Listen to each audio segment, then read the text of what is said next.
A notícia de hoje que vamos comentar veio através da internet e o título que está lá colocado diz: Gil quer Santo Daime como patrimônio cultural. Então, pela internet, com data do dia 2 de maio de 2008, tomamos conhecimento da seguinte notícia: o ministro da Cultura, Gilberto Gil, vai encaminhar ao Instituto do Patrimônio Histórico e Artístico Nacional um pedido de reconhecimento do uso do chá ayahuasca em rituais de religiões como Santo Daime, como patrimônio imaterial da cultura brasileira. Ainda lemos a respeito da notícia. Gil destacou que as religiões que utilizam o chá ayahuasca, também conhecido como vegetal ou huasca, são traços importantes da cultura brasileira na aproximação dos homens com Deus. Então aí a notícia, e agora passaremos ao comentário. Então, nossa opinião é que essa atitude do ministro da Cultura, Gilberto Gil, de encaminhar a um órgão do governo Lula um pedido de reconhecimento do uso do chá ayahuasca como patrimônio imaterial da cultura brasileira, é uma medida que, francamente, sofre a nossa crítica. E você perguntará por quê. Então pense no seguinte: se até pouco tempo esse chá era proibido por ser considerado uma droga alucinógena, e hoje o brasileiro, principalmente os jovens, vivem perturbados com o uso de tantas drogas alucinógenas, como agora um ministro do governo usa sua influência política para dar ao uso desse chá uma classificação de patrimônio imaterial da cultura brasileira? Em se tratando deste cidadão, Gilberto Gil, pessoa culta, como julgar essa situação? Ora, à luz da Bíblia Sagrada, nós vamos notar que a Bíblia aponta que o homem que vive afastado de Deus, ele tem a sua mente entenebrecida pelo pecado. Então está escrito assim: destruirei a sabedoria dos sábios e aniquilarei a inteligência dos inteligentes. Onde está o sábio? Onde está o escriba? Onde está o inquiridor deste século? Porventura não tornou Deus louca a sabedoria deste mundo? Visto que na sabedoria de Deus o mundo não conheceu a Deus pela sua sabedoria, aprove a Deus salvar os crentes pela loucura da pregação. Estou fazendo uma citação bíblica de 1 Coríntios, capítulo 1, versículos 19 a 21. E o apóstolo Paulo, falando sobre o entenebrecimento da mente pelo príncipe das trevas, diz assim: o Deus deste século cegou os entendimentos dos incrédulos, para que lhes não resplandeça a luz do evangelho da glória de Cristo, que é a imagem de Deus. Citação bíblica de 2 Coríntios, capítulo 4, versículo 4. Ora, aí está uma situação em que a Bíblia claramente diz que a pessoa pode ser culta, pode ter muito conhecimento secular, mas não pode ignorar que o Deus deste século, que é o diabo, cega o entendimento, para que a verdade do Evangelho não penetre na mente das pessoas, e a pessoa permanece assim na obscuridade. Agora, talvez o prezado ouvinte possa fazer uma indagação. Que tipo de seita é essa chamada de Santo Daime, que leva seus seguidores a se envolver com esse chá alucinógeno, que até pouco tempo atrás era proibido pelas autoridades e agora liberado, e mais, agora está até sendo cogitado de fazer parte como patrimônio imaterial da cultura brasileira. Então quero dizer que Santo Daime é uma seita pouco conhecida. É uma seita tipo eclética ou sincrética. Por que dizemos isso? Porque podem fazer parte desta seita pessoas de várias religiões: hinduísmo, catolicismo, cultos afros, como Umbanda, seitas indígenas, cultos esotéricos. Ora, toda pessoa que seja apreciador de qualquer religião, ele pode integrar-se nesse culto chamado Santo Daime.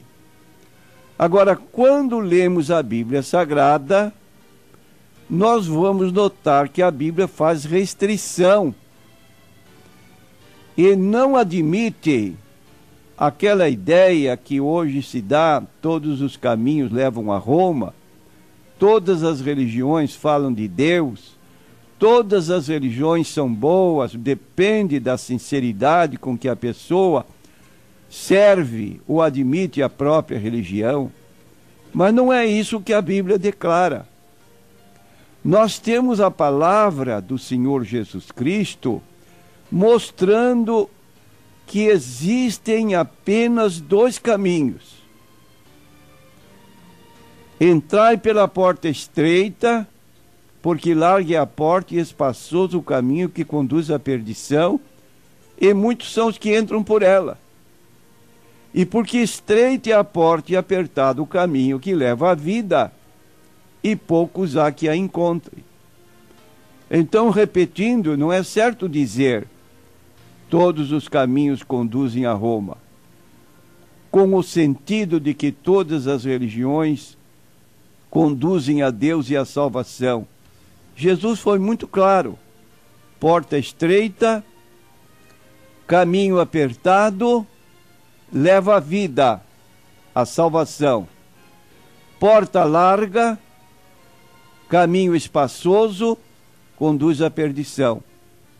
Ninguém pode mudar o que está escrito. E é então o que nós dizemos: salvação é o céu, perdição é o inferno.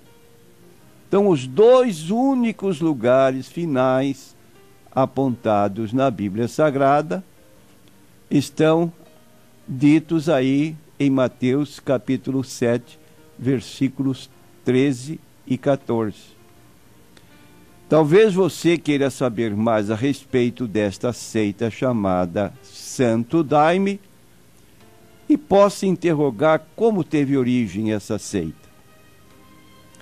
O fundador chamava-se Raimundo Irineu Serra.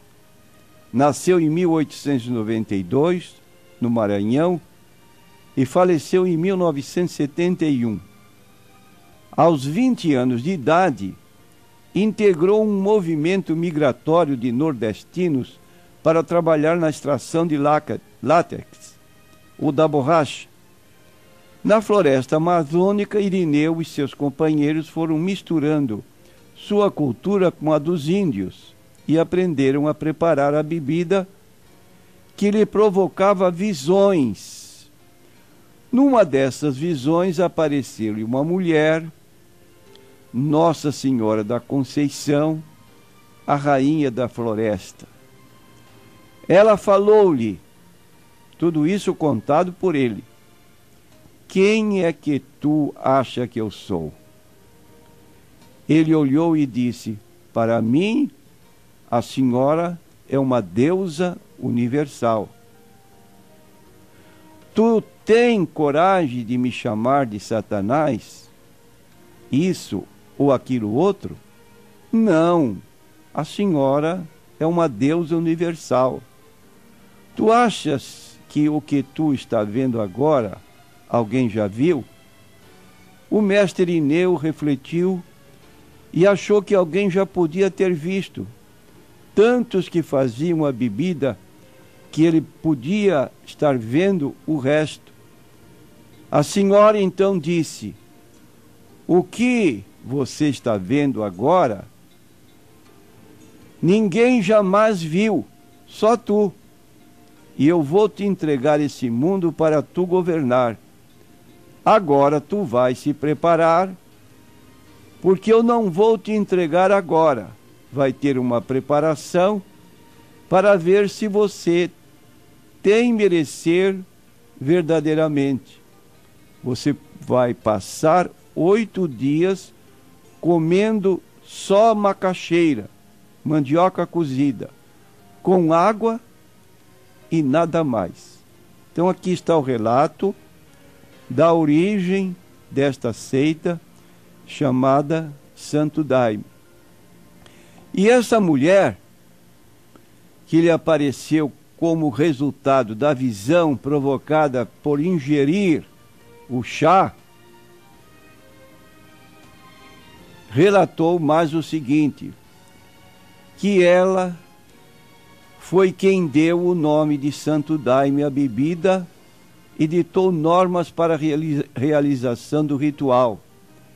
Ele adquiriu poderes extrasensoriais e aí passou a ter vidência e a comunicar-se com os mortos.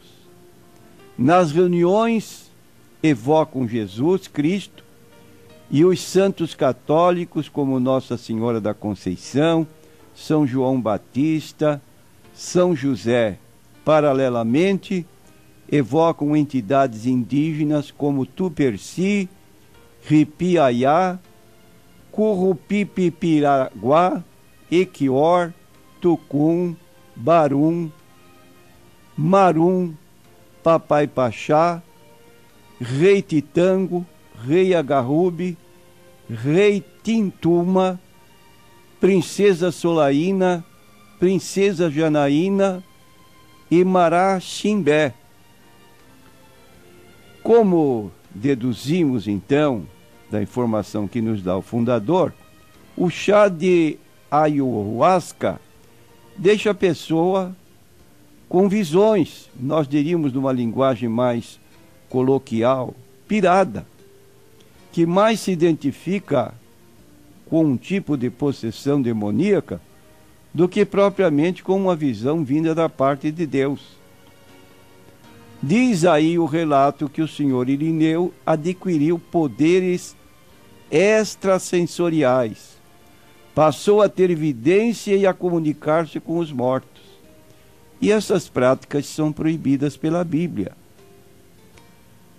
De modo que, à luz da Bíblia Sagrada, uma pessoa informada, com conhecimento da Bíblia Sagrada, jamais iria sugerir, propor que este chá ayahuasca, que é servido em rituais de religiões, como Santo Daime e outros cultos parecidos, pudesse estar colocado como patrimônio imaterial da cultura brasileira. Então, prezado ouvinte, nós tomamos conhecimento de que o nosso país precisa muito de ler a Bíblia, Lâmpada para os meus pés é a tua palavra, luz para o meu caminho.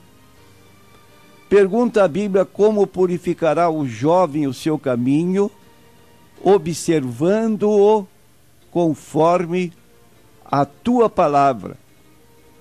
De modo que há um dever dos cristãos fazer conhecido o livro de Deus, como Jesus orou no capítulo 17 de João, versículo 17. Santifica-os na verdade, a tua palavra é a verdade. Você pergunta e nós respondemos, consultando a Bíblia, sem dúvida. Pergunta que fazemos é blasfêmia chamar as pessoas de rei? Por exemplo, Rei Pelé, Rei Roberto Carlos. Queremos dizer em resposta que não. Chamar Rei Pelé como rei de futebol, ou Rei Roberto Carlos como cantor, é apenas uma expressão de apreço por estes cidadãos que se notabilizaram, um num campo, outro no outro. Agora, é impróprio chamar de Deus, porque a Bíblia é muito taxativa, nesse particular, que Deus, dentro do conceito bíblico, por natureza, é só realmente o Deus que fez o céu e a terra. No livro de Isaías 43, versículo 10, está escrito: vós sois as minhas testemunhas, diz o Senhor, o meu servo, a quem escolhi, para que o saibais e me criais e entendais que eu sou o mesmo e que antes de mim Deus nenhum se formou e depois de mim nenhum haverá. Então, o ser humano, qualquer que seja o prestígio que ele tenha, ele não pode ser chamado de Deus. E a Bíblia registra no livro de Atos dos Apóstolos um certo rei chamado Herodes, que ele dirigiu uma prédica, uma palavra empolgada aos seus súditos, e eles, para bajularem o rei, disseram que ali eles estavam ouvindo não a palavra de um homem, e disseram: voz de Deus e não de homem. Está no livro de Atos dos Apóstolos, capítulo 12, versículo 22. E diz o texto: no mesmo instante, feriu-o o anjo do Senhor, porque não deu glória a Deus, e comido de bichos, expirou. Então, qualquer pessoa que se exalte, que só coloque numa posição em que exija para si adoração, como se fosse o próprio Deus, aí ele está correndo um sério perigo. Porque pode acontecer com ele o que aconteceu com o rei Herodes. Ao fazer uma prédica, um discurso, foi elogiado que a sua palavra era como a palavra de Deus e não de homem. E ele aceitou aquele elogio, aquele tributo que não lhe competia, e morreu comido de vermes. Então tenhamos cuidado com a exaltação, porque a Bíblia declara: exaltação precede a ruína. Coração altivo precede a queda.